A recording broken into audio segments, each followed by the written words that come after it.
Declaro aberta a 8ª reunião extraordinária da Comissão de Transparência, Governança, Fiscalização e Controle e Defesa do Consumidor da 3ª Sessão Legislativa Ordinária da 56ª Legislatura.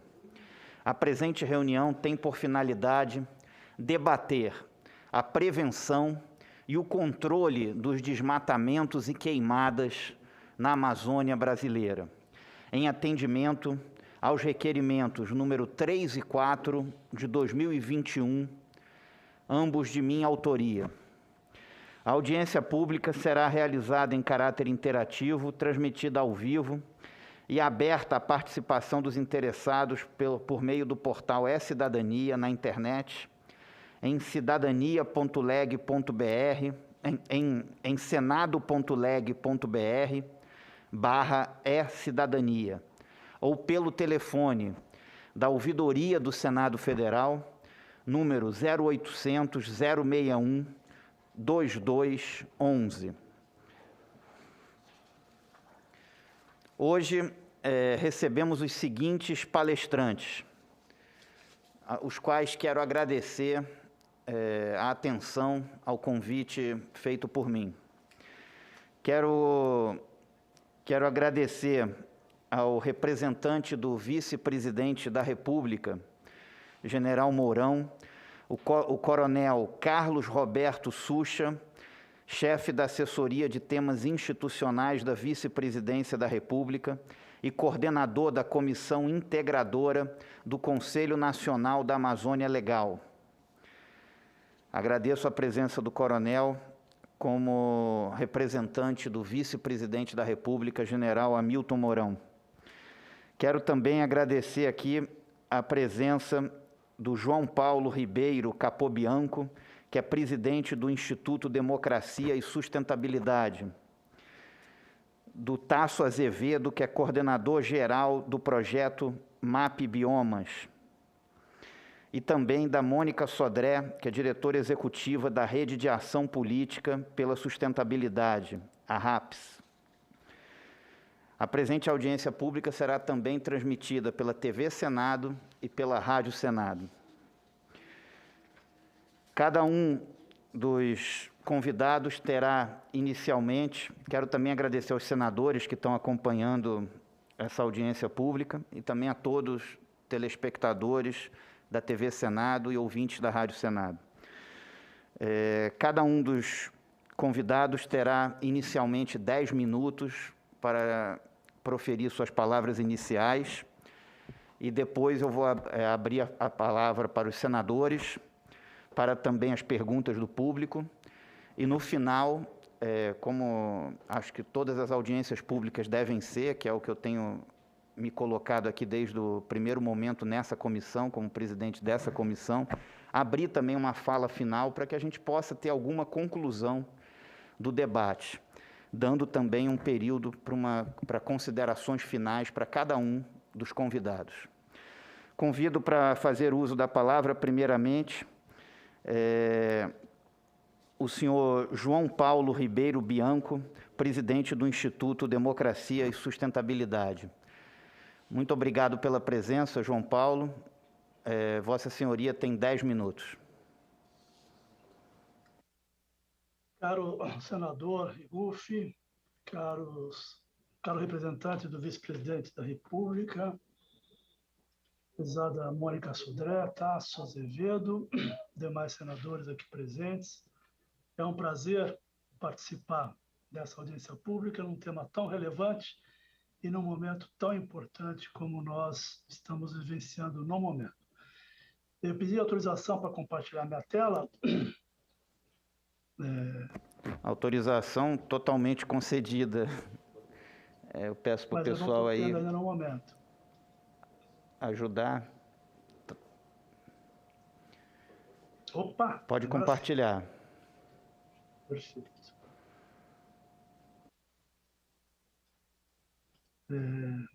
Ela está sendo exibida, não é isso? Está correto, não é? Senador Rigufi, ela está sendo exibida adequadamente? Está sim, perfeitamente. Muito bem, muito obrigado. Muito bem. Eu gostaria, de início, de fazer uma breve recapitulação sobre a situação do Brasil e a experiência recente que o Brasil teve de redução abrupta e consistente do desmatamento. Esse é um dado inicial que eu mostro a posição do Brasil em relação aos maiores desmatadores, países com maiores desmatamentos no mundo, nas últimas 3 décadas. Vocês vão verificar aqui nessas imagens, segundo os dados da FAO, que o Brasil segue sendo, desde sempre, o campeão dos desmatamentos. Dado de 1990 a 2000, o Brasil era o primeiro, com 36,4% de todos os desmatamentos de florestas no planeta. Na década seguinte, 2000 a 2010, o Brasil permaneceu nessa posição, aumentando, inclusive, para 43,7%. E em 2010 a 2020, o Brasil permaneceu como campeão isolado do desmatamento, com 26,4% de tudo que se desmatou no planeta. Portanto, por 3 décadas consecutivas, o Brasil é o maior responsável pela redução das florestas de todos os tipos, não apenas as tropicais, no planeta. Esse crescimento explosivo dos anos 2000, como mostra esse gráfico, nós tivemos aí, nos anos 2001, 2002, 2003, até 2004, um crescimento muito importante no desmatamento da Amazônia, que pode ser visto aí no centro desse gráfico.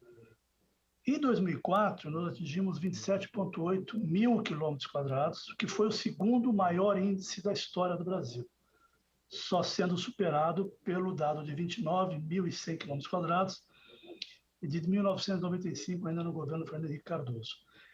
Então, nós tínhamos, de fato, um crescimento crescente, consistente, que indicava uma perda completa do controle do desmatamento até o ano 2004.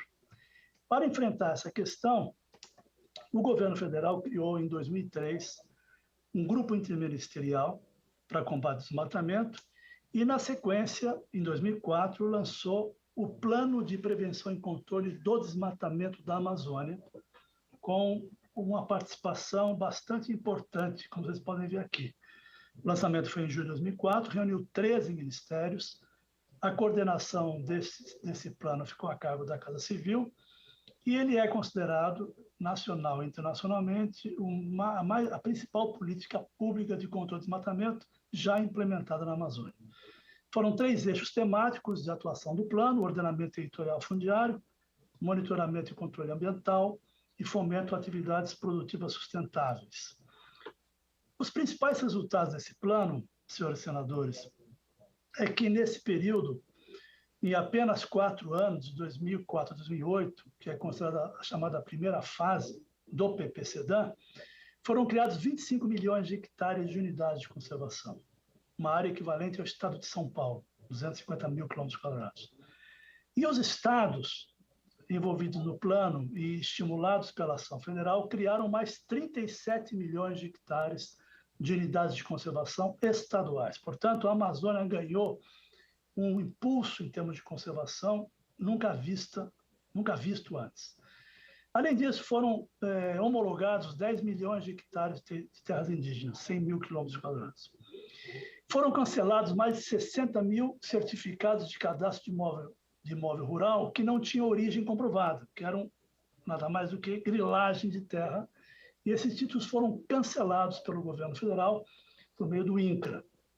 E foram modificados completamente, de forma radical, todo o procedimento para a inscrição de imóveis rurais no sistema do INCRA, criando dificuldades para a grilagem.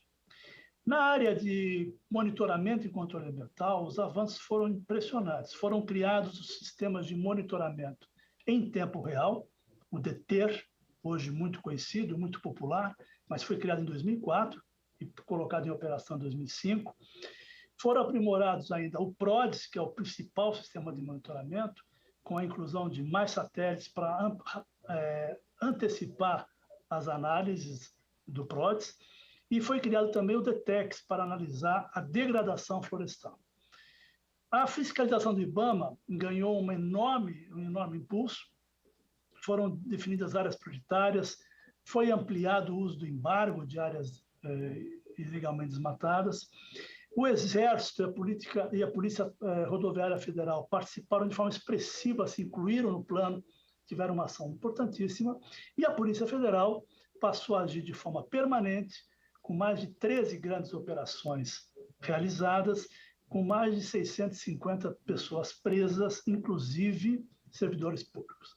E na área do desenvolvimento sustentável, foi criada em tempo recorde e aprovada pelo Congresso Nacional a Lei de Gestão de Florestas Públicas, foi implantado o Serviço Florestal Brasileiro para estimular o uso sustentável das florestas, foi criado o primeiro Distrito Florestal Sustentável, na BR-163, a primeira licitação de concessão de floresta pública na Fronteira do Jamari e lançada a Operação Arco Verde, que possibilitou a regularização de inúmeras atividades produtivas na Amazônia. O resultado desse esforço, senhores senadores, foi esse daqui. Nós tínhamos, portanto, até 2004, o crescimento abrupto. Nós tivemos, no primeiro ano de execução do plano, já em 2005, uma queda de 31,6% no desmatamento. No ano seguinte, uma queda de 24,7%. No ano seguinte, uma queda de 18,1% no desmatamento. No ano de 2007, houve uma inversão, foi descoberto um novo sistema de fraude à operação de desmatamento, que levou a um pequeno aumento, interrompendo essa sequência exitosa de redução, e para isso foi lançado pelo presidente da República, no final de 2007, o decreto 6321, que trouxe novos instrumentos, criou a figura dos municípios prioritários para fiscalização e controle, obrigou o recadastramento fundiário nesses municípios, criou a limitação para novos desmatamentos desse município, o embargo obrigatório das áreas desmatadas ilegalmente, a responsabilização compartilhada, a responsabilização da cadeia produtiva, ou seja, um frigorífico ele passava a ser também responsável pela origem do boi que ele adquiria para obter a carne, assim como a rede de supermercados em distantes milhares de quilômetros da Amazônia também passaram a ser corresponsáveis pelo desmatamento e a produção ilegal de carne, por exemplo.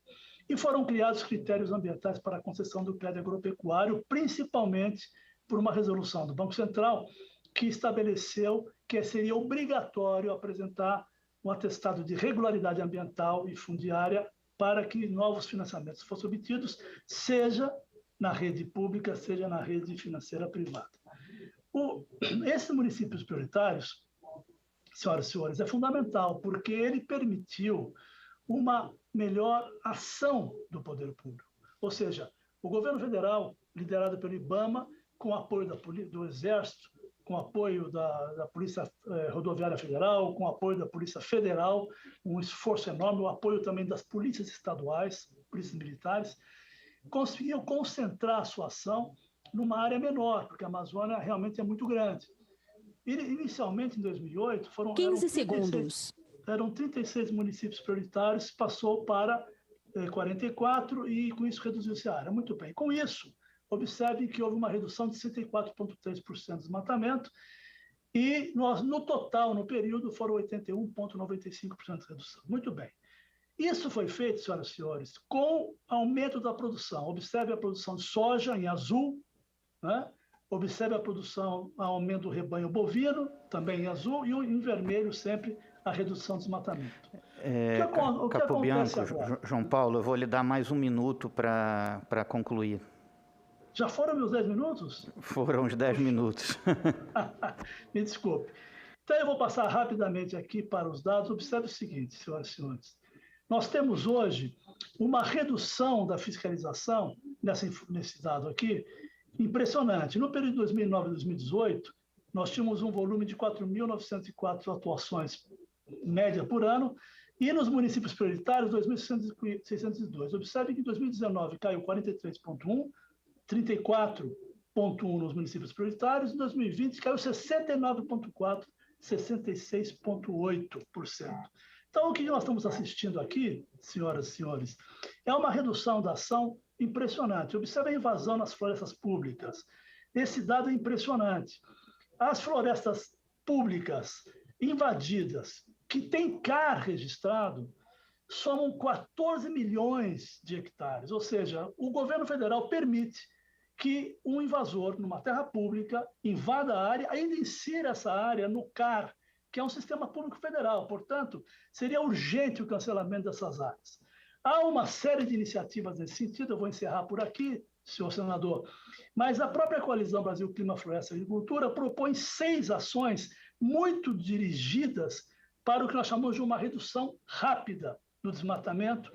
E entre essas ações, eu queria pôr essa última informação aqui, que é fundamental. Se na época de 2004 a 2014 nós conseguimos reduzir em 82% o desmatamento com pouquíssima informação, agora com o CAR existente e com as novas tecnologias disponíveis, inclusive com o DETER muito mais sofisticado, com outros parceiros como o Mapbiomas e o Amazon, nós temos condição de operar de forma remota. 15 segundos. Portanto, eu queria finalizar com esse ponto. O governo federal possui nas suas mãos os instrumentos necessários para uma ação rápida e é possível, no curto prazo, reduzir o desmatamento desde que usemos a inteligência do sistema e possamos operar com maior intensidade no controle e nos embargos remotos e nos cancelamentos dos registros do CAR, no Cadastro Ambiental Rural, dos imóveis ilegais que estão desmatando ilegalmente e ocupando florestas públicas. Muito obrigado, estou à disposição para mais esclarecimentos aqui na audiência. Muito obrigado, João Paulo Capobianco, do Instituto Democracia e Sustentabilidade. Como o coronel Carlos Sucha solicitou falar por último, eu vou passar agora a palavra para Mônica Sodré, que é diretora executiva da RAPS, da Rede de Ação Política pela Sustentabilidade.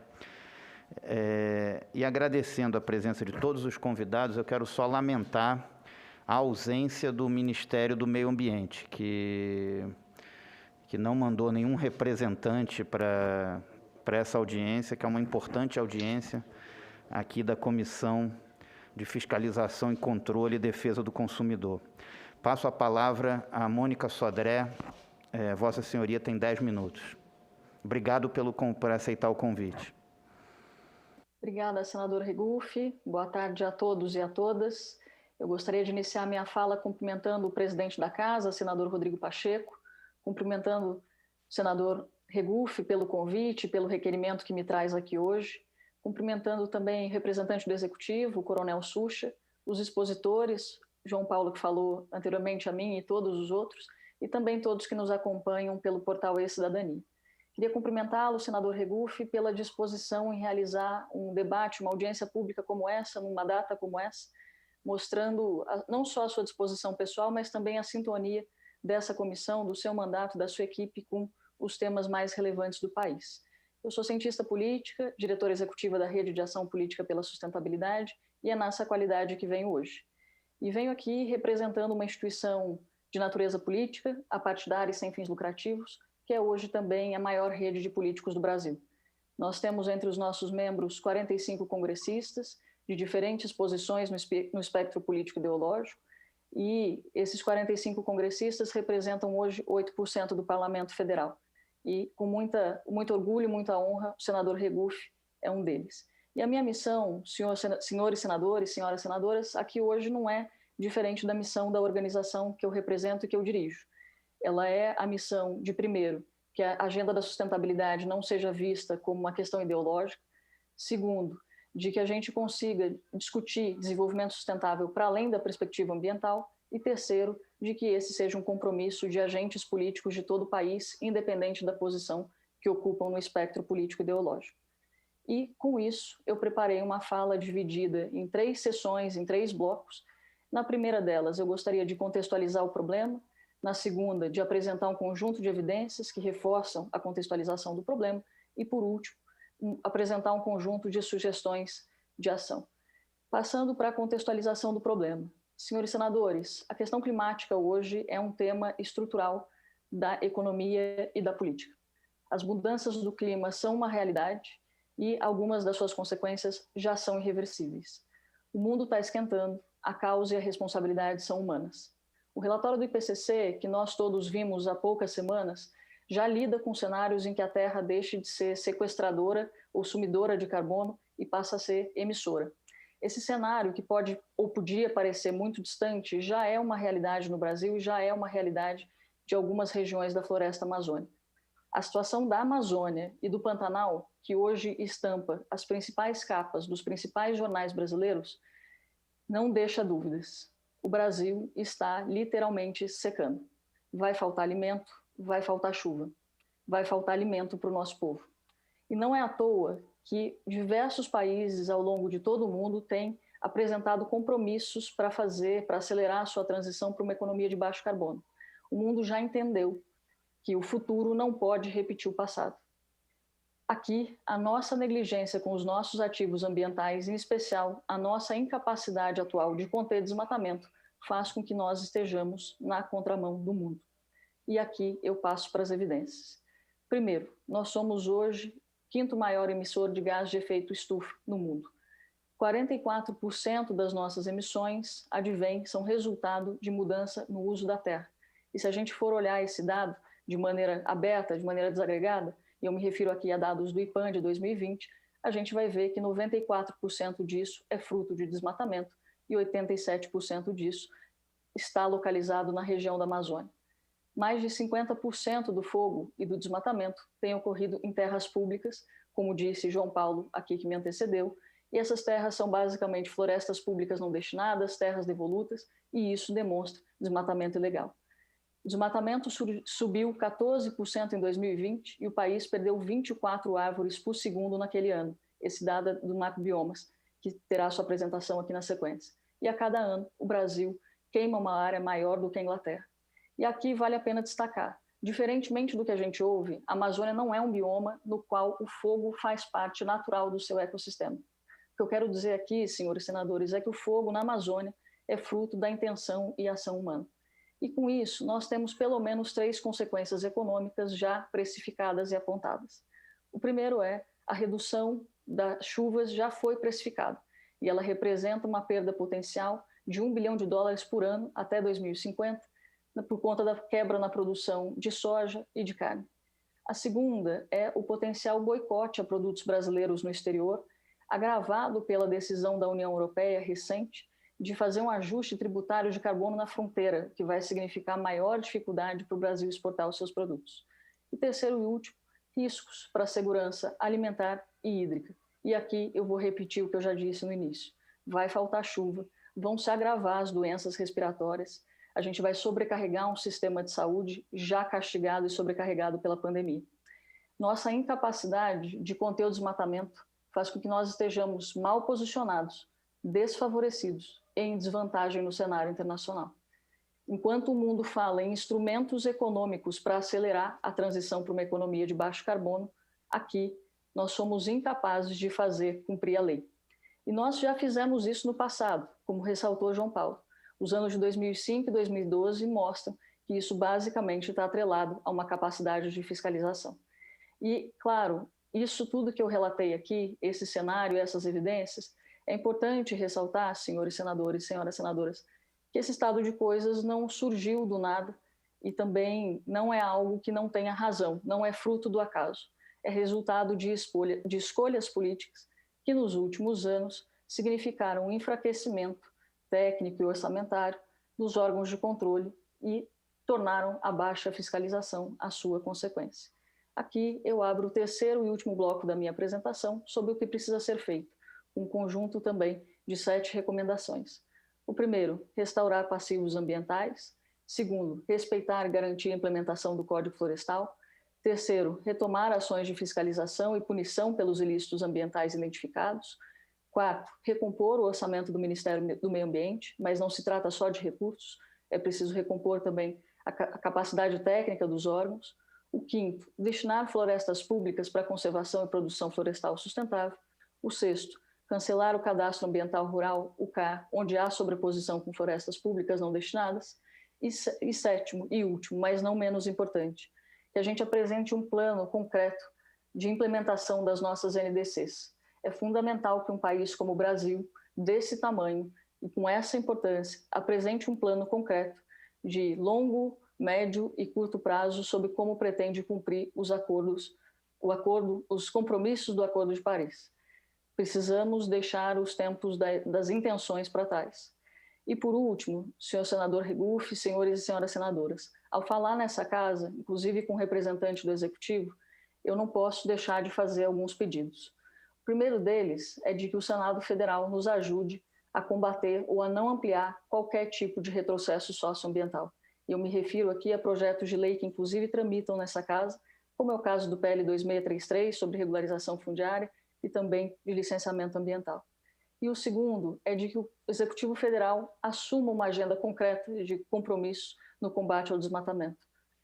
Os bens ambientais são bens públicos, o que significa que é função do Estado regulá-los. A minha capacidade de usufruir desses bens não pode interferir na capacidade de outras pessoas usufruir desses mesmos bens. Senhoras senadoras, senhores senadores, a negligência com os nossos ativos ambientais faz com que o presente e o futuro de milhares de brasileiros estejam comprometidos. Nós estamos presos a uma agenda do passado. O Brasil precisa que vocês, lideranças políticas, políticos e agentes tomadores de decisão, nos ajudem a colocar o Brasil no caminho do futuro. Esse é um problema político e ele precisa ser um compromisso acima das diferenças políticos e ideológicas. Muito obrigada. Muito obrigado, Mônica. Obrigado por ter aceitado o convite e também por essas considerações aqui nessa audiência pública, bem como pelas sugestões práticas sugeridas. Convido agora para fazer uso da palavra o senhor Tasso Azevedo, coordenador-geral do projeto MAP Biomas. Vossa Senhoria tem 10 minutos. Obrigado por ter aceitado o convite. Olá, pessoal. Deixa eu compartilhar aqui a tela.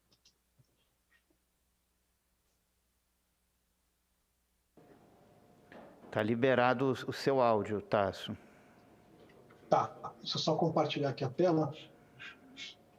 Deixa eu ver como é que eu faço aqui.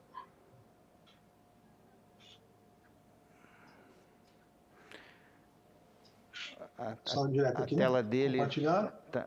Tá. Deu certo? Deu, agora deu certo. Tá bom. Bom, primeiro, obrigado pelo convite. Eu vou concentrar a minha apresentação no relatório anual de desmatamento no Brasil em 2020, que dá um panorama geral de qual é a situação que nós temos com o desmatamento e, no final, algumas sugestões complementares às que já foram apresentadas de ações que podem ser feitas rapidamente para o enfrentamento desse problema. Esse relatório é fruto do trabalho de uma rede chamada MAP Biomas, que reúne universidades, ONGs e empresas de tecnologia para mapear as transformações que acontecem no território brasileiro. A gente produz mapas anuais de cobertura e uso do solo, e que vão enfim, sobre vários aspectos do monitoramento, e a gente faz esse trabalho usando sensoriamento remoto, com um tipo de mapeamento em que a gente processa cada pixel das imagens do Brasil, e usando aprendizado de máquina, inteligência artificial e processamento na nuvem. E geram vários produtos. Os mapas anuais de cobertura e uso da terra, gera, por exemplo, uma coleção de dados que a gente lançou hoje dos mapas de superfície de água no Brasil, mensais desde 85, a mesma coisa para o fogo. E entre outros produtos que a gente tem, existe um chamado MAP Biomas Alerta, que o que ele faz é validar e gerar relatórios para cada um dos alertas de desmatamento que acontecem no Brasil. Ele entrou em operação em janeiro de 2019. Vai lembrar que tudo que é produzido pelo MAP Biomas, ele é público, gratuito e disponível não só como produto, mas também disponível como toda a parte da metodologia, os scripts que são usados e tal. Como eu estava falando do MAP Biomas Alerta, o que a gente faz é oferecer uma solução para ligar quem produz alertas com quem consome alertas. Então, por exemplo, o INPE produz alertas de desmatamento, o Amazon, a Universidade de Maryland, o próprio CIPANSAR, do Ministério da Defesa, e os usuários que estão na outra ponta, eles precisam de alguma coisa que consiga unificar essas informações, tornando esses alertas uma coisa única, com a mesma metodologia aplicada para todos os biomas, validados em alta resolução e disponíveis numa plataforma única, integrada e customizável. Então, o MapBiomas não gera alertas, o que a gente faz é usar os alertas que são gerados pelas diversas instituições e transformar eles num produto mais fácil de ser absorvido e utilizado pelos diversos órgãos públicos e privados. A gente faz isso pegando cada um dos alertas de desmatamento que é gerado no Brasil, literalmente cada um deles, e a gente passa ele por um processo de processamento onde a gente identifica a posição dele no tempo e no espaço. Então, para fazer isso, a gente usa imagens de áreas de alta resolução para localizar uma imagem antes e depois do desmatamento, redesenhar o polígono e fazer com que a gente tenha uma coisa equivalente, digamos assim, a foto da placa do carro que cruzou o farol vermelho, né? Para cada um dos alertas. Para ter uma ideia, o ano passado a gente avaliou 200 e poucos mil alertas de desmatamento, um por um, no Brasil. Então, hoje o Brasil é o primeiro país no mundo em que todos os alertas de desmatamento são transformados em relatórios. Todos eles são reportados, né? A gente, uma vez que pega que o relatório, que o alerta foi finalizado, a gente cruza com as bases de dados oficiais da FUNAI, do ICMBio, do IBAMA, do INCRA, do Serviço Florestal, IBGE, ANA, para poder gerar um laudo onde a gente identifica se existe autorização, se cruza com áreas protegidas, se ele tem autorização ou não tem autorização, e assim por diante. Então, para cada relatório é feito um laudo. Isso vai para uma plataforma, onde você pode acessar cada um dos alertas, enxergar as imagens de antes e depois, e pode acessar os laudos para cada um desses alertas e para cada cruzamento de um laudo, de um alerta, né, com uma propriedade rural. E todos os dados são disponibilizados em vários formatos para poder ter acesso. Quando a gente pega o conjunto desses alertas de um ano, a gente consegue fazer um relatório que caracteriza o que está acontecendo com o desmatamento no Brasil. Então, pelo segundo ano, a gente faz o chamado relatório anual do desmatamento, e eu vou falar um pouquinho dos dados do que a gente aprendeu com esse relatório. O Brasil, ano passado, a gente validou e gerou laudos para 74 mil eventos de desmatamento, que equivalem a 13.853 quilômetros quadrados de desmatamento, um crescimento de 19% em relação ao primeiro ano do projeto, em 2019. Esse crescimento se deu em todos os biomas, então em todos eles a gente viu um crescimento do número de eventos e também da área que foi desmatada. Dos estados, se a gente pegar a distribuição dos estados, o Pará é de longe o estado com maior quantidade de desmatamento detectado, e se a gente pega o Pará, Mato Grosso, Maranhão, Amazonas, Rondônia e Bahia, esses 6 estados respondem por 3/4 de todo o desmatamento detectado. Quando a gente olha para a parte para os municípios, dos 5.560 municípios brasileiros, nós detectamos desmatamento em 2.577 municípios, ou seja, 46% dos municípios brasileiros tiveram desmatamento detectado. O que também equivale a dizer que tem outros 54% onde não foi detectado desmatamento. Não quer dizer que não houve, mas não foi detectado por nenhum dos sistemas que estão operando no Brasil hoje. Uma outra coisa interessante é o tamanho desses alertas, né? Uma constatação que a gente tem é que o tamanho médio do desmatamento ele teve uma pequena redução no ano passado, então ele saiu de 21 hectares em 2019 para 18, quase 19 hectares em 2020. Mas o tamanho dos maiores alertas aumentou. Então, a gente encontrou, inclusive, um alerta com 6.469 hectares em um único alerta de desmatamento. Aliás, um único desmatamento que teve vários alertas em cima dele, né? Que é esse alerta aqui que fica em Altamira, no Pará, bem próximo ali do distrito de Castelo dos Sonhos, em que teve esse desmatamento de 6.469 hectares. Ele demorou 7 meses para acontecer e houveram mais de 30 alertas de que o desmatamento estava acontecendo e mesmo assim ele continuou. Aliás, ele continua agora em 2021 também. Essa área está se expandindo, o desmatamento.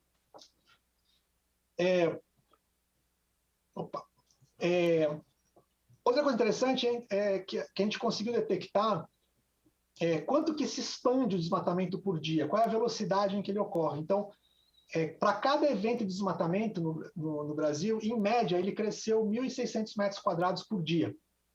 No Pantanal, onde ele cresce mais rápido. Cada alerta de desmatamento no Pantanal, ele cresce cerca de 15 mil metros quadrados por dia. No total, a gente teve um desmatamento médio de 3.795 hectares por dia no Brasil, o que dá 158 hectares por hora, mais de 2 hectares por minuto. Também foi possível, o desmatamento mais rápido que nós tivemos foi que aconteceu em Baixa Grande do Ribeiro, no Piauí, com 1.428 hectares desmatados em 15 dias. Isso dá 89 campos de futebol por dia, de desmatamento em um único evento de desmatamento.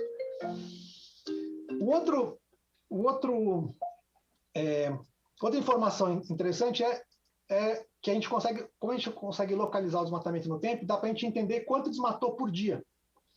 E o dia que mais desmatou o ano passado foi dia 31 de julho, onde a gente estima que foram desmatados 4.968 hectares em um único dia, o que dá 575 metros quadrados por segundo. Né?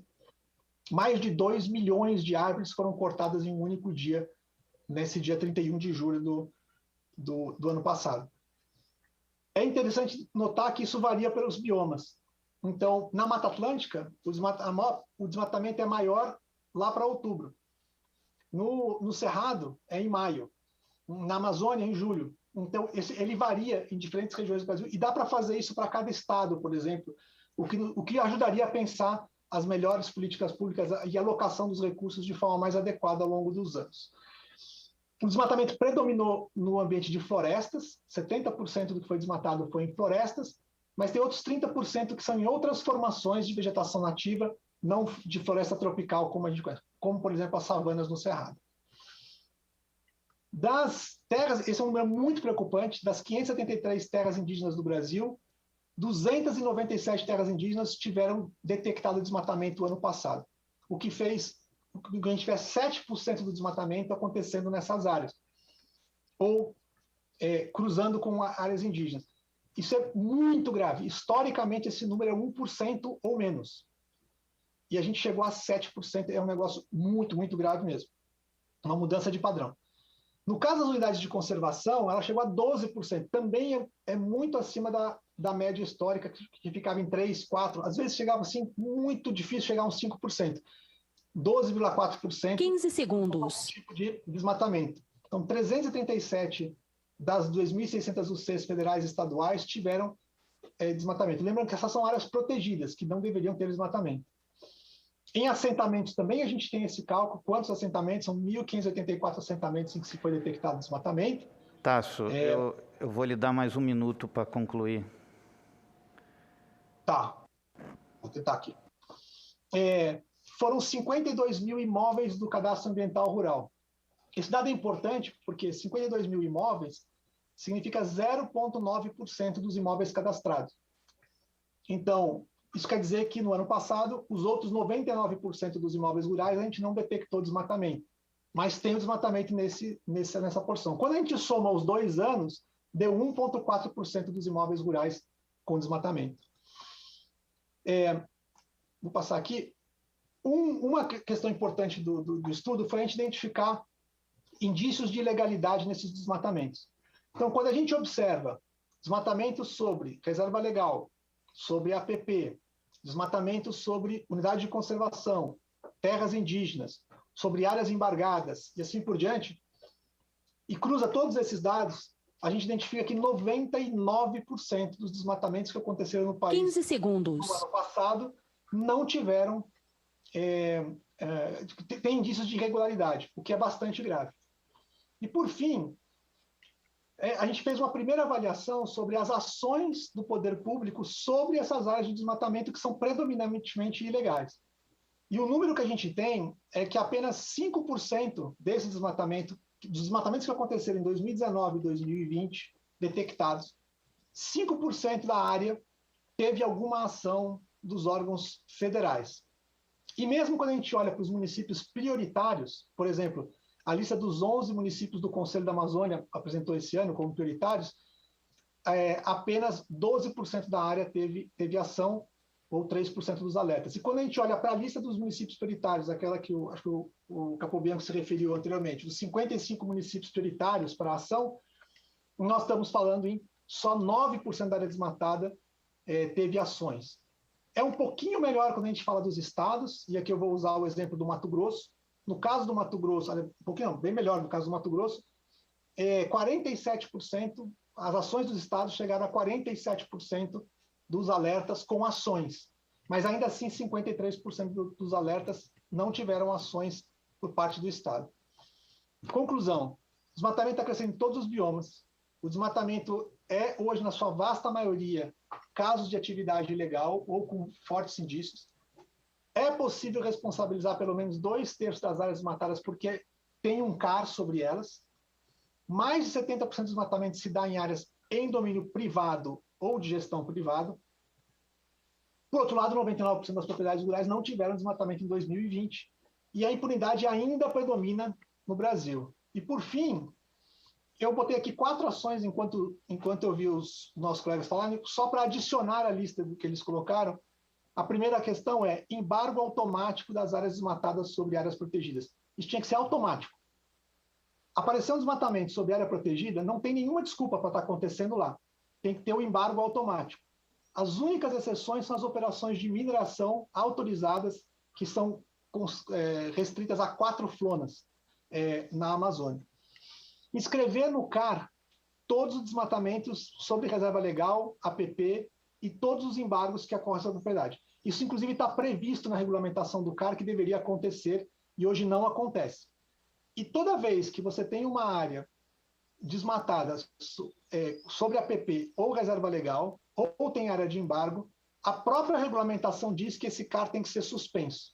Então, a gente precisa fazer com que isso aconteça mesmo, para que o CAR seja o veículo para você saber o que está acontecendo realmente com a propriedade.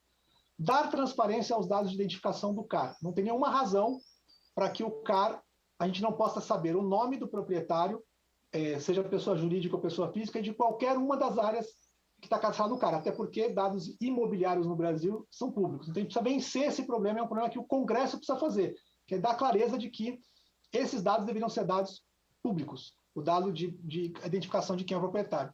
E, por fim, a gente tem que suspender, melhor seria cancelar, mas pelo menos suspender todos os processos de regularização fundiária que acontecem em áreas que estão com desmatamento ilegal.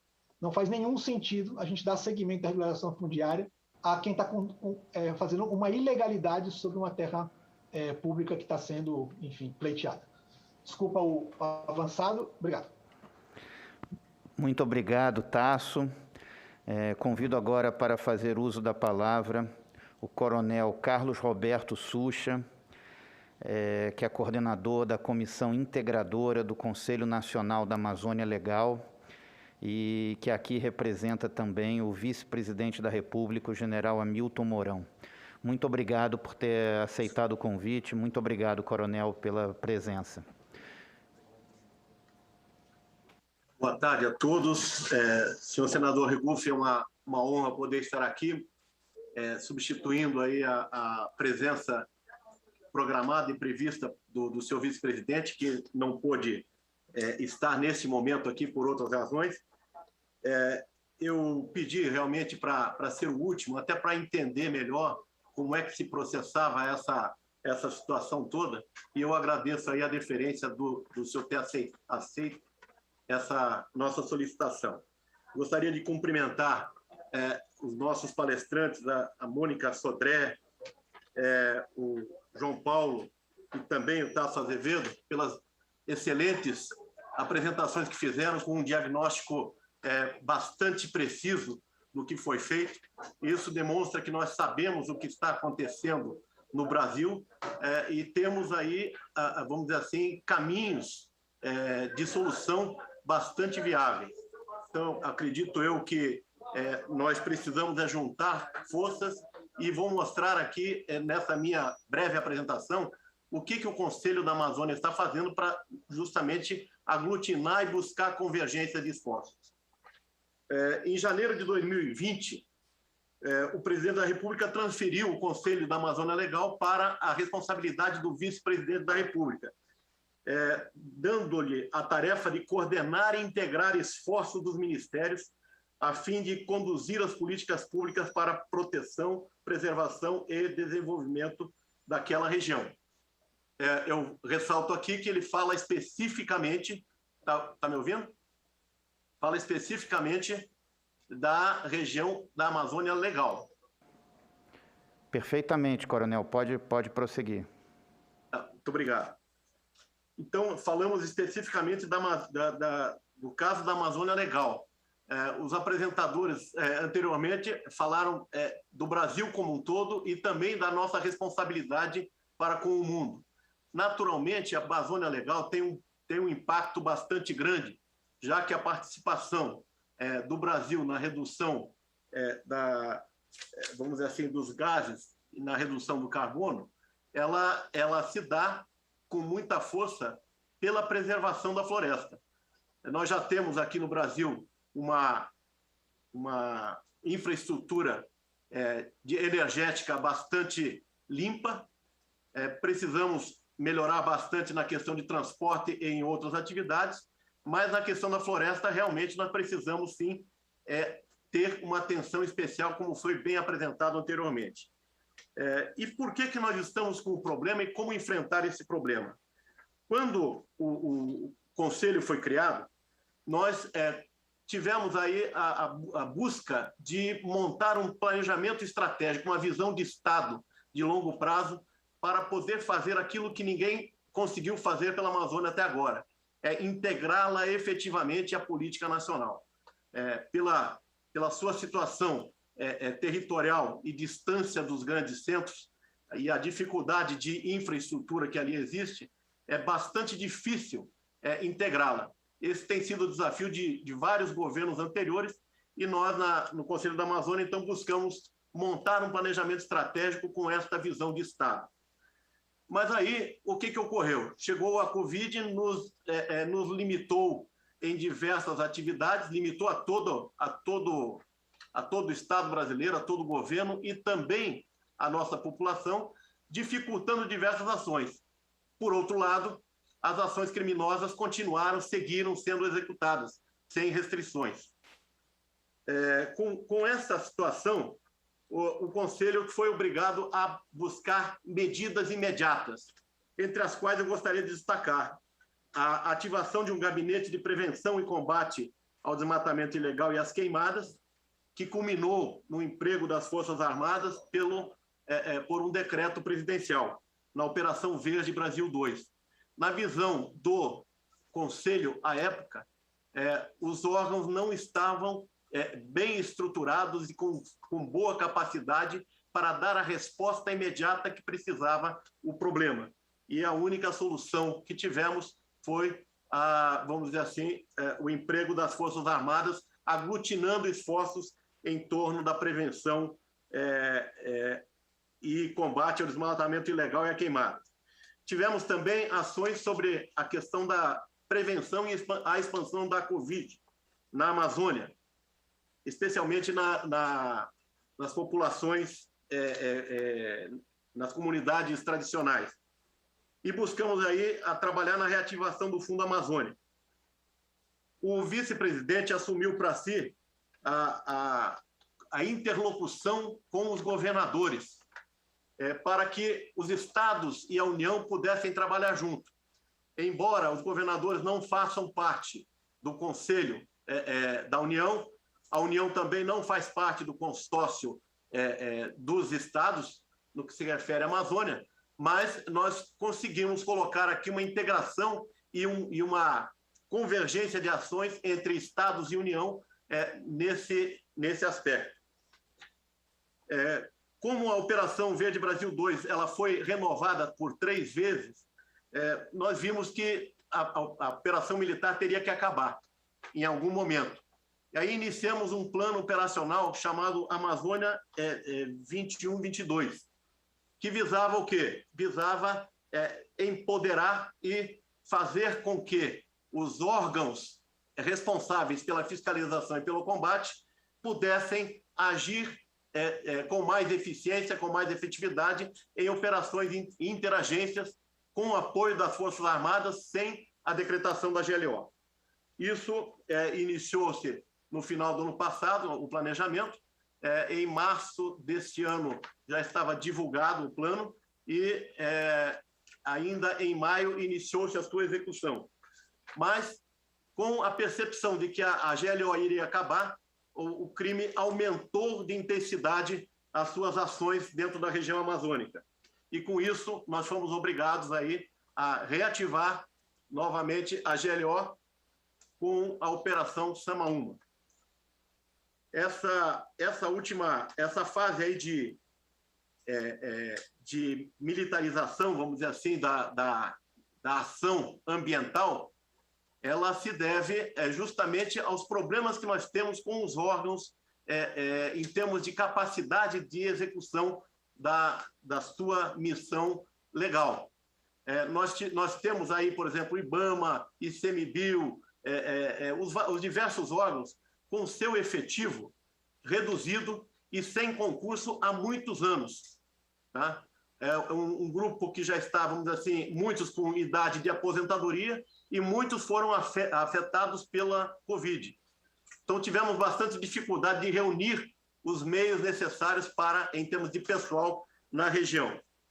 O Conselho se utiliza dos dados oficiais do Estado brasileiro, informados aí pelo INPE, Instituto Nacional de Pesquisas Espaciais, já foi citado anteriormente pelos outros palestrantes, e nós criamos aí o GIPAM, o Grupo de Integração para a Proteção da Amazônia. Com que finalidade? A finalidade é dar uma inteligência à percepção que nós recebíamos dos satélites e dos dados que eram buscados pelo DETER e pelo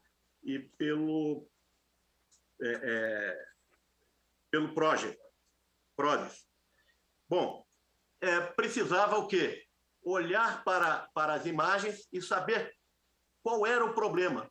Qual é exatamente o problema, a causa do desmatamento? A causa do desmatamento era garimpo ilegal? Era problema de grilagem? Era outro problema? Qual era o órgão que teria que estar presente naquela região? Era terra indígena? Não era? Então, nós vimos uma dificuldade vamos dizer assim, de interposição de dados, de integração de dados para a tomada de decisão, e essa tomada de decisão estava demorada. Tá? Com isso, nós buscamos aí algumas iniciativas e, novamente, priorizando as ações. Reduzimos o número de municípios que iam ser abrangidos, buscando os municípios que demonstravam o maior impacto nesse desmatamento, e colocamos isso na Operação Samaúma. Paralelo a isso, o Conselho está buscando aí Quanto? Tá. O Conselho está buscando aqui a priorização de ações no que se refere ao olhar mais humanizado para a Amazônia. Nós não podemos olhar para a Amazônia somente sob a ótica de desmatamento. Como bem disse a Mônica, nós estamos atrasados, nós estamos olhando para o passado. Desmatamento é coisa do passado, mas que está nos afetando diretamente agora. Tá? Nós temos que olhar a questão da mudança de clima de forma mais ativa, de forma mais proativa. Mas nós temos um problema: o desmatamento tem que ser contido. E o desmatamento não será contido somente com ações punitivas. É preciso ter um olhar humano, um olhar social, dar alternativas àquela população para que ela possa realmente olhar a floresta como um meio de sobrevida, um meio de vida. Ela precisa sobreviver naquele ambiente, sem desmatar. O problema é que o desmatamento maior está ocorrendo não pelas pessoas que lá estão. Está ocorrendo por influência política e econômica, especificamente no aspecto de grilagem e no aspecto de posse de terras que tem interesse econômico futuro. Bom, nós vimos aí o sucesso apresentado em medidas anteriores. PP Sedan é espetacular o sucesso que teve. Precisa ser renovado e vai ser renovado ou substituído, com certeza. Precisa ser, sem dúvida nenhuma. Agora, nós precisamos ter um olhar de desenvolvimento sustentável no uso da floresta. E também nós temos diversas opções que já estão apresentadas, estão propostas aí também ao Conselho para serem efetivadas. Nós estamos apresentando na reunião de amanhã aos ministros o plano Nossa Amazônia, que ele é, vamos dizer assim, uma proposta de ação de governo em 5 áreas prioritárias. A principal delas, a questão da efetividade do combate aos ilícitos ambientais, a gente fortalecer os órgãos para conseguir esse resultado que queremos, mas nós temos também que buscar a questão da inovação e a bioeconomia, colocando realmente dentro da Amazônia uma opção econômica para a população que ali vive. Nós estamos buscando a questão de monitoramento e apoio à decisão, com a integração de sistemas já existentes, e aí os senhores têm experiência, aí já tem, pelo que foi apresentado, aí bastante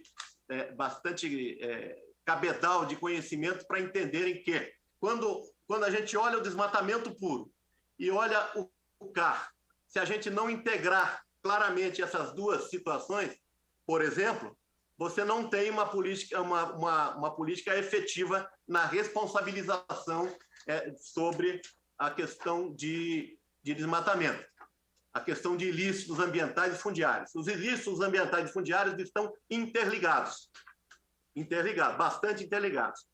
Eu não sei se eu entendi bem na apresentação que foi feita, mas foi dito algo sobre a questão do desmatamento estar ocorrendo em áreas privadas ou sob domínio privado. Eu concordo bastante que está sob domínio privado, mas não é privado. Na nossa concepção, a maior parte do desmatamento está acontecendo em terras da União, terras devolutas, ainda não destinadas.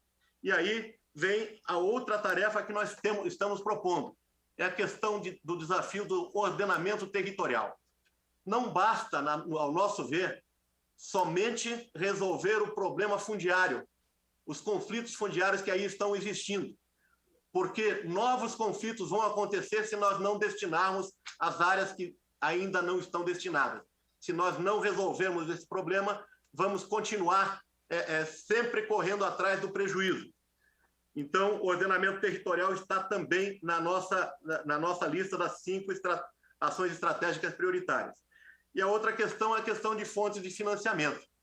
Nós precisamos convergir e direcionar para objetivos de Estado, tá? Objetivos de Estado, não são objetivos temporários. E aí eu gostei muito do que a Mônica nos disse, que é uma organização não ideológica, não partidária, que está buscando o desenvolvimento de ações políticas convergentes.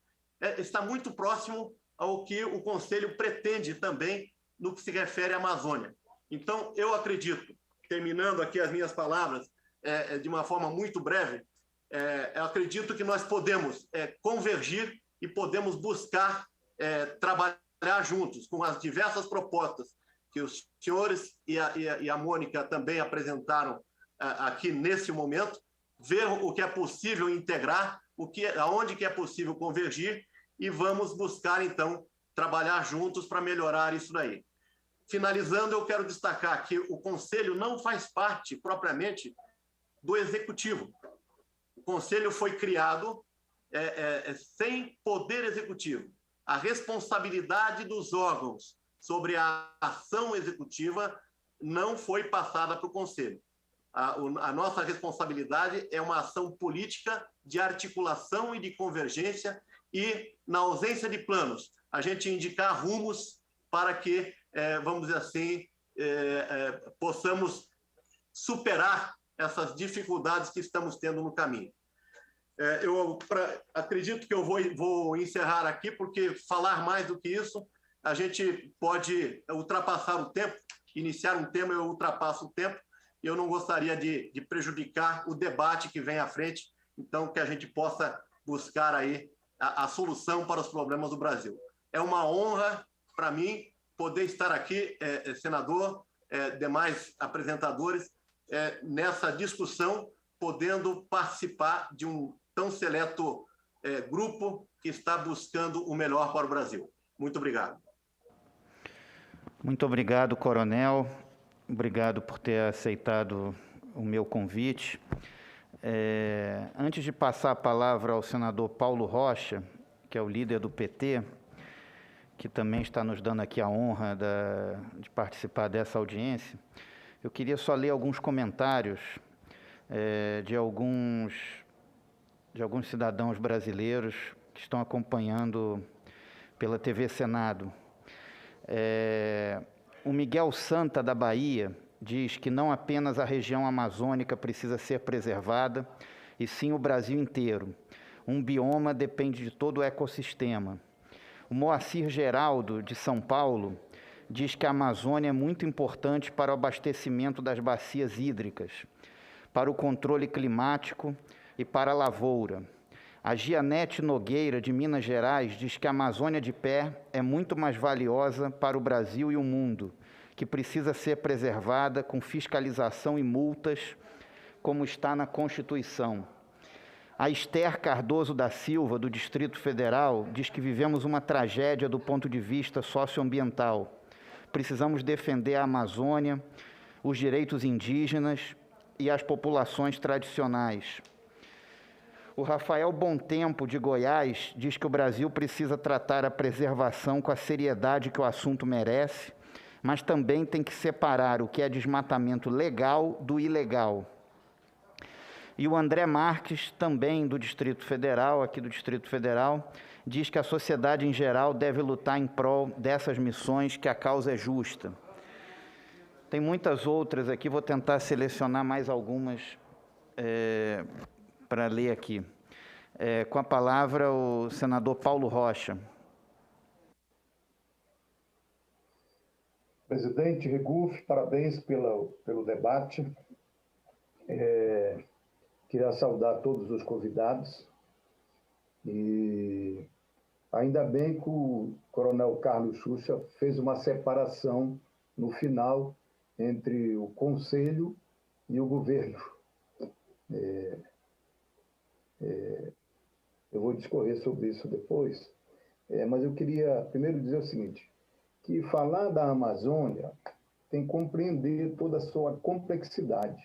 É um bioma complexo, que dentro dos próprios estados, como o meu estado do Pará, tem várias diferenças regionais.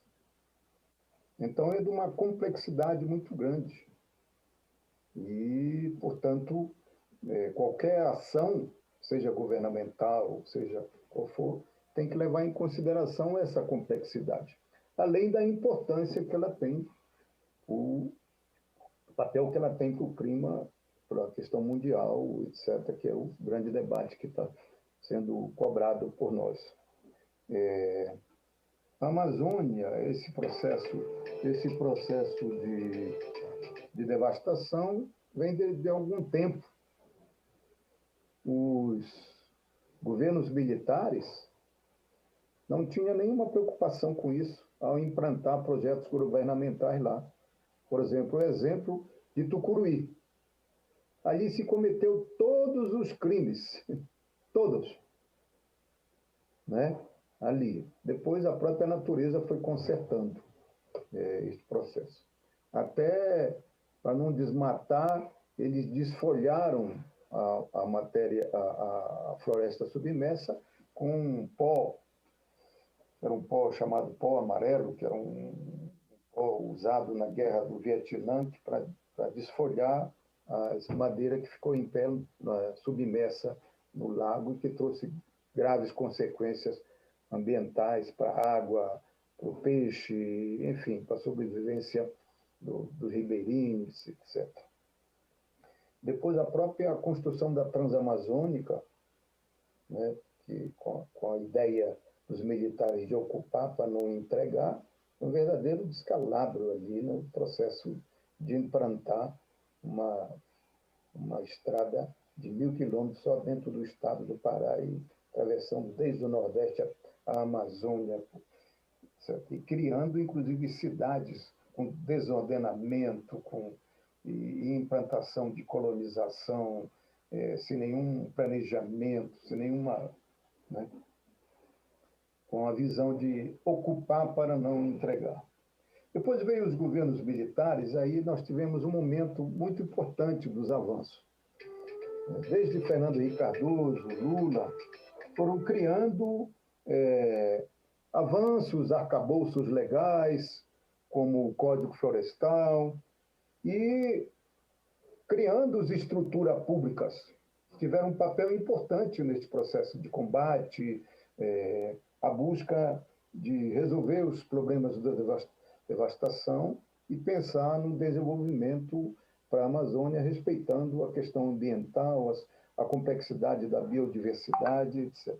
Como a criação do IBAMA, o ICMBio, o próprio Sensipan, o CIVAM, essas coisas todas foram sempre criadas nos chamados governos democráticos. Mas os próprios setores da sociedade, quer seja pequenos produtores, trabalhadores, ou próprios grandes produtores, começaram também, a partir dessas intervenções de governos democráticos, começaram a buscar saídas para o chamado desenvolvimento sustentável. A indústria madeireira, por exemplo, que era a vilã da devastação, buscou, através de rodízio da exploração dentro de uma área, a busca de madeiras, preservando a questão ambiental. Etc. Os próprios plantadores do capim, que em determinado momento também foi incentivado, lá na época dos militares, em outros setores e outras regiões, começaram a buscar saída numa combinação de reflorestamento e a criação do boi. Exemplos disso já tem bastante na Amazônia, principalmente na cidade de Paragominas, onde foi um exemplo da indústria madeireira de devastação lá. Estes setores buscaram saídas para esse processo. Eu quero dizer com isso que a própria sociedade foi buscar saídas para combinar essa questão do desenvolvimento com respeito ao meio ambiente e à biodiversidade da Amazônia. Problema que tudo isso que nós estamos reclamando agora e buscando saída se agravou com esse governo que está aí. Por isso, coronel, com todo respeito ao senhor, pela sua intervenção, percebe-se que isso eu tenho um compromisso, mas ainda bem que o senhor fez essa diferença em relação ao Conselho e o governo. Porque deste governo que está aí, não se espera nada. Ao contrário, avança. Um governo que incentiva, o próprio presidente da República incentiva a invasão de garimpeiros sobre terras indígenas. Um governo que baixa a portaria, como a portaria da FUNAI, para poder diminuir as terras indígenas, para poder favorecer a ocupação dessas terras. Tira o orçamento dos principais órgãos, que conquistamos avanços importantes. Um exemplo disso é um equipamento de vigilância que faz através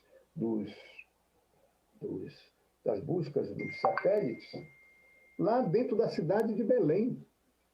Instrumento do CIVAM está totalmente sucateado. De propósito, inclusive.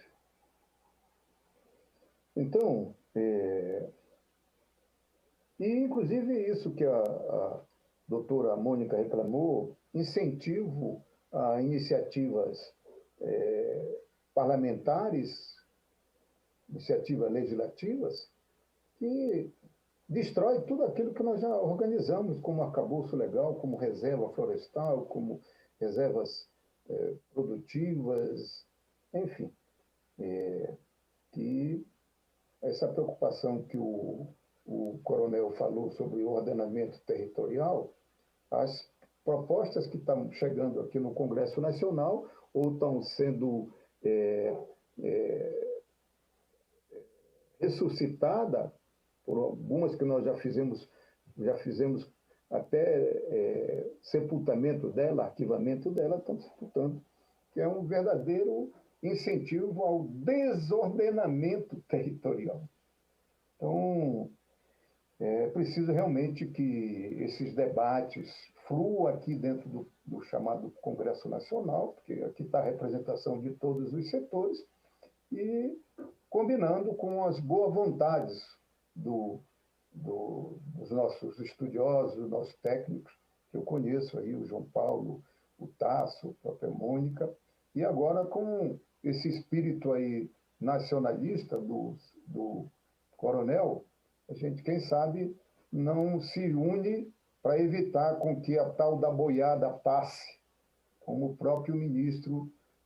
O exemplo, coronel, da vontade do governo atual veio na palavra do ex-ministro.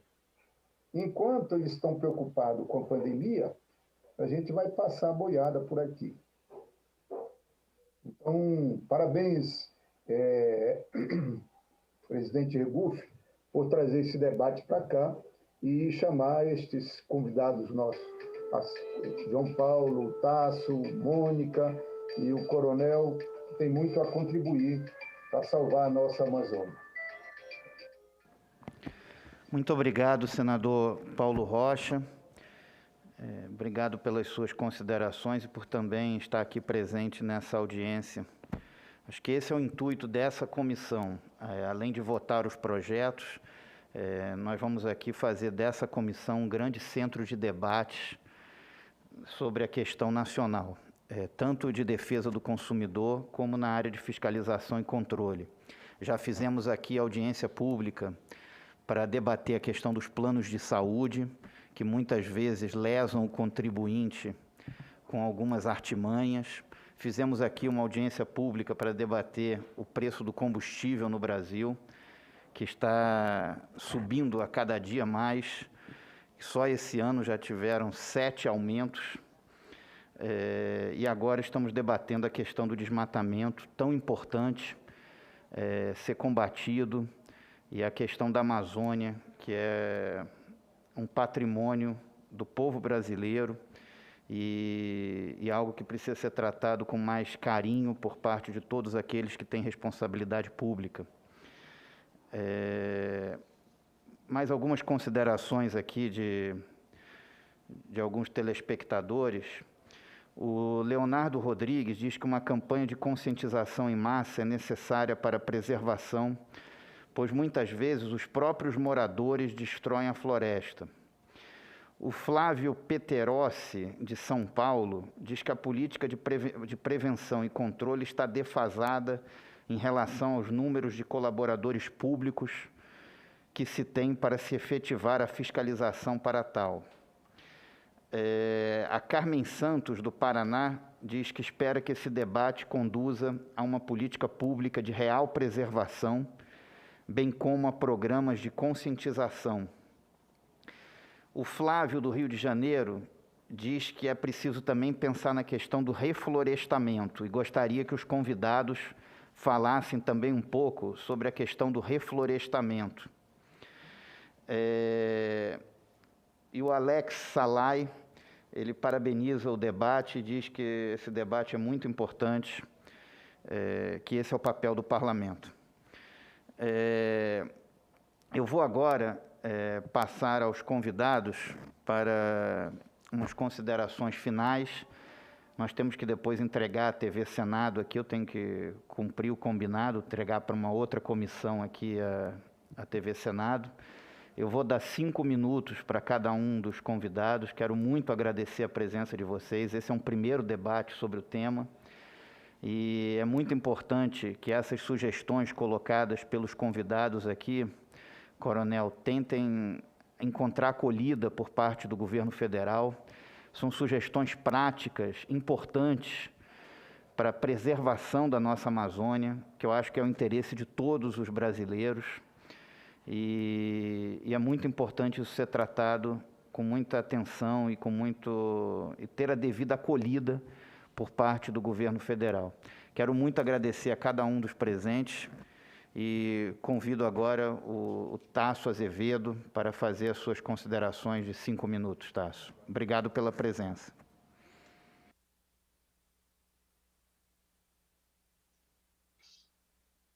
Eu não vou usar os 5 minutos, não, mas só para agradecer o convite. Eu acho que o importante é que, se esse elenco de recomendações que foi colocado aqui, ele for aplicado, acho que isso vale principalmente para o coronel, assim, a chance da gente conseguir fazer um sinal claro para reduzir o desmatamento é alta.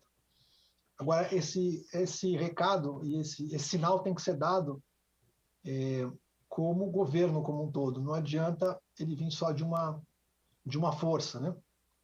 Porque é assim que são sinais, né? A gente costuma dizer que o desmatamento é o seguinte, ele como qualquer coisa ilícita, o movimento dele acontece pela perspectiva de você ser pego, você ser responsabilizado e ter consequência ou não. Então, se a sua percepção é de que não vai ter consequência, a possibilidade dele continuar praticando e seguir praticando e multiplicar a prática daquele crime vai ser alta. Então, a gente precisa mudar isso direto. E isso é dado por sinais, às vezes são sinais, além, obviamente, dos dados concretos, né, de realidade. Então, eu acho que o embargo imediato, né, e remoto, em larga escala, das áreas que estão desmatadas ilegalmente. E hoje a gente sabe isso porque a gente tem relatório para todos os alertas de desmatamento. Não é um ou outro, não é uma amostra. Os relatórios estão prontos, né? Até 2018, a gente produzia por ano, o Brasil produzia por ano 1.000 relatórios de desmatamento. A gente produz agora no MapBiomas 1.500 por semana. Eles estão todos disponíveis com API, com tudo o que precisa para poder... E eles foram feitos, montados para atenderem o setor público. E hoje estão sendo mais usados por banco, por seguradora, etc., do que para o próprio poder público. Então é muito importante a gente usar eles, né? A gente produz tudo o que precisar para que eles possam ser usados efetivamente. A gente precisa dar um sinal claro de que é intolerável, né? E esse sinal claro, hoje, a coisa mais objetiva que se pode fazer é fazer o embargo remoto dessas áreas todas e suspender o CAR, que é o Cadastro Ambiental Rural. Com isso, você fecha toda a fonte de financiamento, etc., para que essas áreas continuem sendo desmatadas. Obrigado de novo pelo convite, senador Regufe e senador Paulo Rocha, também de conhecemos há muitos anos, né? E ficamos totalmente à disposição da comissão, do governo, de quem precisar de informações sobre o tema do desmatamento. Muito obrigado, Tasso. Obrigado por ter aceitado o meu convite. Convido agora para os 5 minutos de considerações finais a Mônica Sodré. Mônica, muito obrigado por ter aceitado o meu convite, por participar dessa audiência e também trazer sugestões práticas para melhorar esse grande problema que nós temos hoje na Amazônia. Obrigada, senador Regufe. Eu também gostaria de cumprimentá-lo pelo convite, mais uma vez pela sua iniciativa e disposição pessoal de realizar um debate como esse. Gostaria de agradecer a todos que nos acompanharam e gostaria de trazer aqui nas minhas considerações finais a importância de que a gente traga esse debate também para as eleições. Em 2022 nós teremos eleições para o Executivo e para o Legislativo em todo o país. E é importante que vocês, senhores e senhoras senadoras, Câmara dos Deputados, incorporem a questão do clima nos seus compromissos e na sua agenda de governo, nos seus planos de governo. Essa corrida pela descarbonização é um caminho sem volta, ela está dada e hoje nós estamos perdendo oportunidade e com isso perdendo dinheiro. Eu gostaria de colocar a Rede de Ação Política pela Sustentabilidade à disposição de vocês para favorecer e para avançar esse diálogo com lideranças políticas de todo o Brasil, a despeito de suas diferenças partidárias, regionais e ideológicas. E é para isso que a gente trabalha todos os dias, para que nós tenhamos lideranças políticas melhores e comprometidas com essa causa. Gostaria de agradecê-los mais uma vez e agradecer também aos senadores que nos acompanharam aqui. Muito obrigado, Mônica. Obrigado por participar dessa audiência e ter aceitado o nosso convite. Convido agora para as considerações finais o João Paulo Capobianco. Muito obrigado, Capobianco, por ter aceitado o convite também. Tudo bem. Estão me ouvindo aqui? Parecia que estava mudo, mas está com som? Perfeitamente. Perfeito. Bom, senador Regufe, muito obrigado mais uma vez pela oportunidade e parabenizo de forma enfática a comissão por essa oportunidade de trazermos esse tema aqui com maior profundidade, com mais tempo para debater, foi muito bom. Quero também agradecer a presença do senador Paulo Rocha, também militar, pessoa ativa, muito ativa em defesa da Amazônia durante tantos anos, aí, tantos trabalhos conjuntos. O líder Isalci Lucas também, do PSDB, que também está acompanhando. Tasso, Mônica, Carlos Sucha, representando aqui o vice-presidente. Queria só reforçar aqui algo que eu considero extremamente importante, doutor Carlos Sucha, que é o seguinte, aqui já foi dito, mas eu gostaria de reforçar mais uma vez.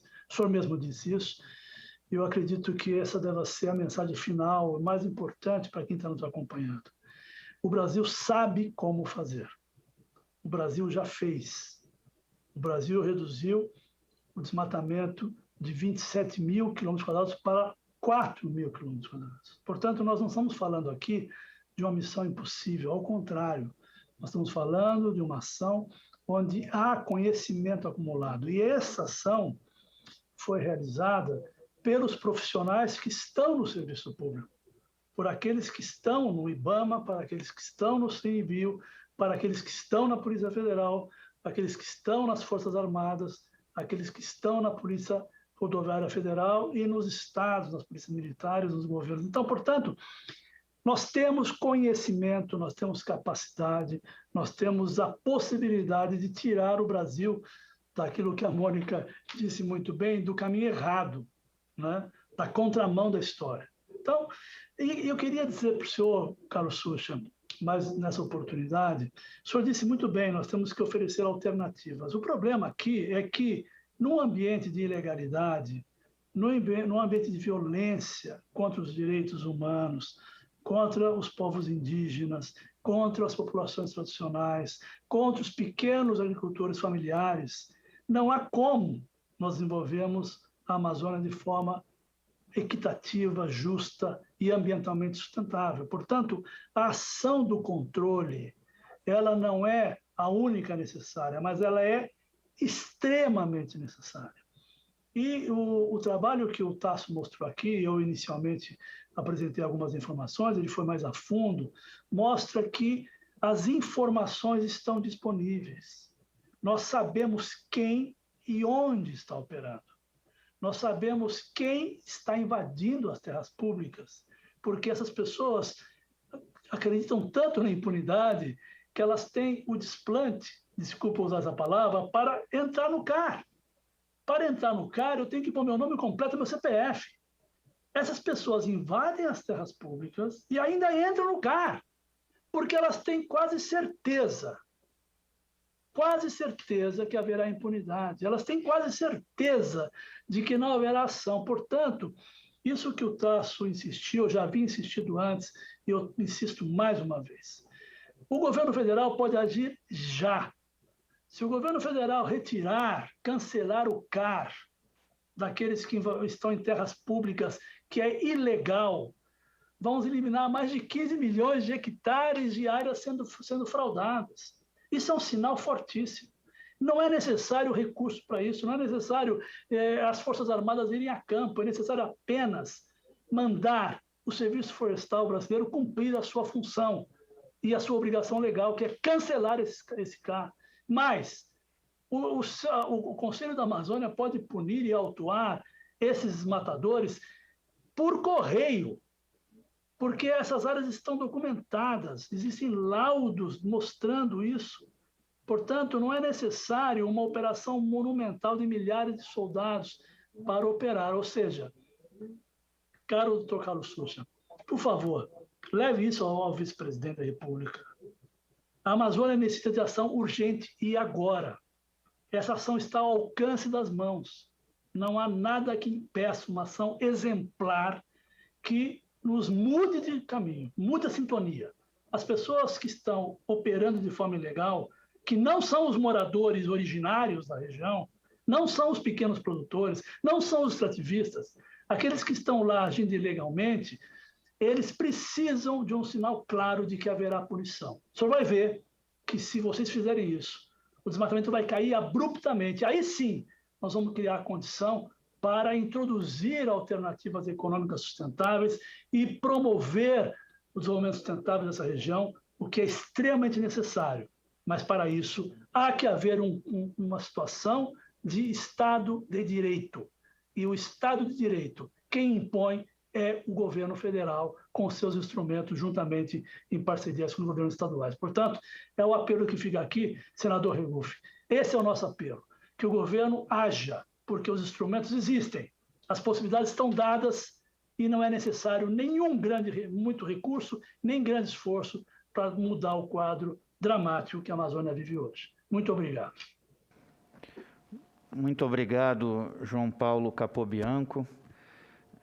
Obrigado também por ter aceitado o convite, também por ter participado dessa audiência.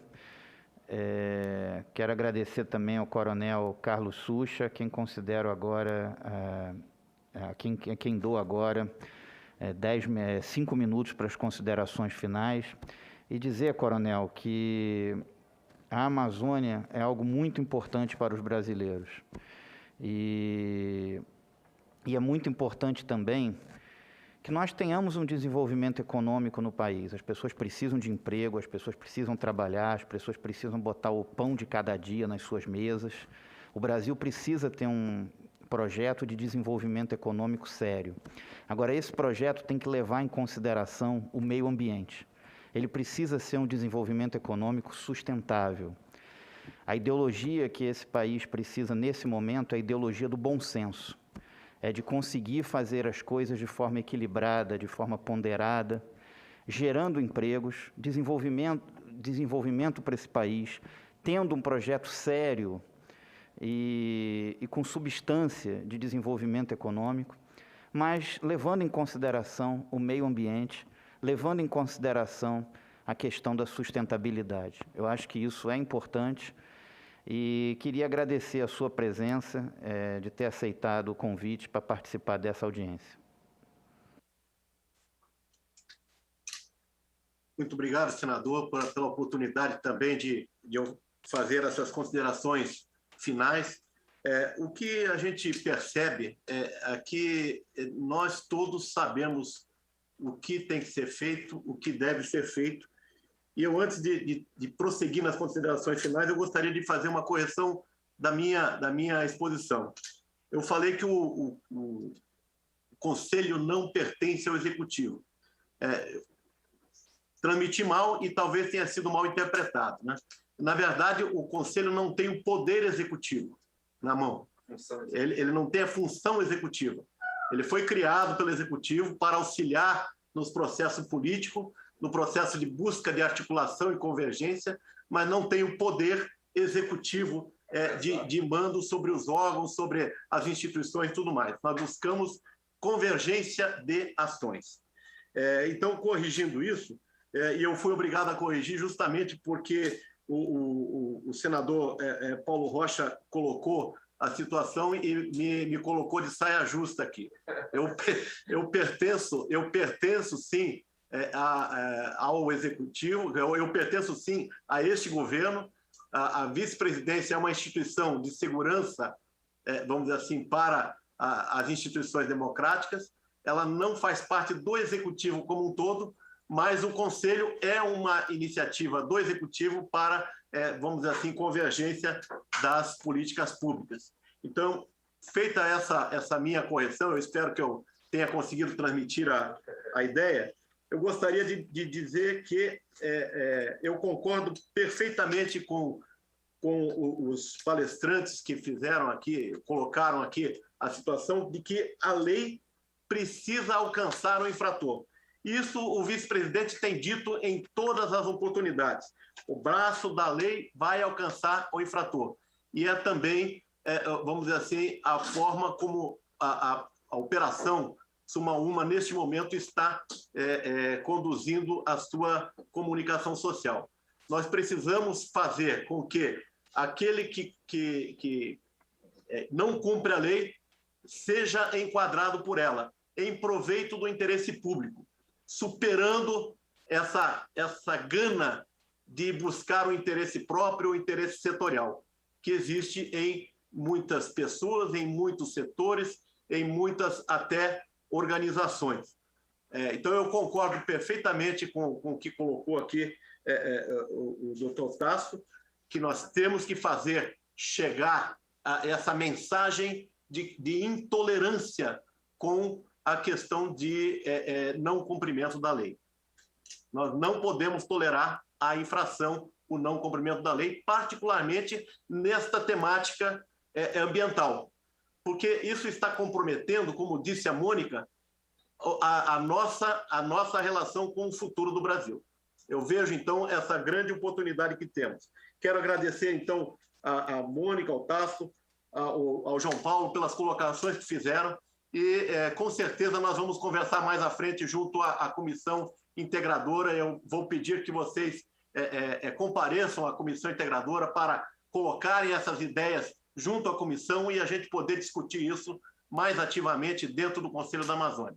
Muito obrigado pela oportunidade, senador. Muito obrigado pela honra de participar com pessoas que conhecem tanto a temática ambiental. Obrigado. Muito obrigado, coronel. Obrigado por ter aceitado o meu convite e também por ter participado dessa audiência pública. Chegou uma sugestão boa aqui, tem uma sugestão boa do André Lima, que é encaminhar as recomendações dessa audiência pública. André Lima, que é do Instituto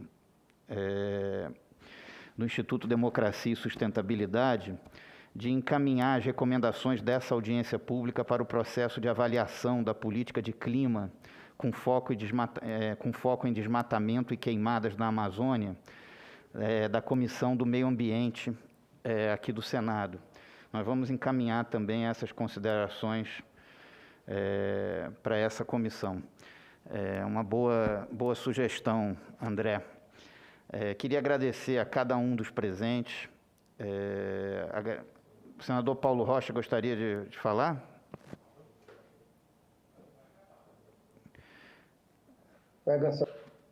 O seu áudio já está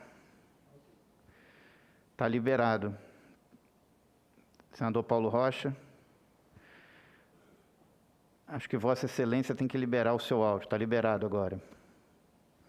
Então, acima da sugestão, bora pegar também essa sugestão aí dos vários palestrantes, eu e você, vamos passar para nossas assessorias para ver que iniciativas parlamentares, mais de, decreto legislativo, no caso das sugestões aí, cabe para nós dois nos entrarmos aí no caso do cumprimento aí do CAR, essas coisas. Eu acho que cabe alguma coisa mais dura aqui do parlamento para a gente tomar iniciativa. Quem sabe vamos conversar nós dois para falar aí com os nossos consultores daqui do Senado, para ver se cabe aí dentro dessas sugestões que eu vi aí pela minha experiência, acho que cabe alguma iniciativa nossa nesse sentido. Vamos fazer sim, o que depender da gente, a gente tem que fazer. Foram sugestões objetivas e muito importantes que vieram nessa audiência pública, senador Paulo Rocha. Queria agradecer a todos os telespectadores da TV Senado, a todos os ouvintes da Rádio Senado. Nós vamos encaminhar aqui as considerações para a Comissão de Meio Ambiente aqui do Senado e vamos também sentar, senador Paulo Rocha, ver o que a gente também pode fazer, se a gente pode fazer alguma ação também do ponto de vista legislativo aqui no Senado Federal. Mas é muito importante esse debate, é importante que a sociedade civil tenha voz e é importante que o governo ouça também as ponderações e considerações da sociedade civil e daqueles que militam nessa área e que acompanham esse grave problema que prejudica a todos, que é o desmatamento na Amazônia. Na próxima semana, às 16h, nós teremos uma reunião deliberativa ordinária da Comissão de Fiscalização e Controle, a qual convido os senadores, membros da comissão, e mais uma vez, obrigado a todos os convidados, obrigado por ter aceitado o meu convite, por participar desse rico debate aqui na comissão. Muito obrigado. Nada mais havendo a tratar, encerro a presente sessão.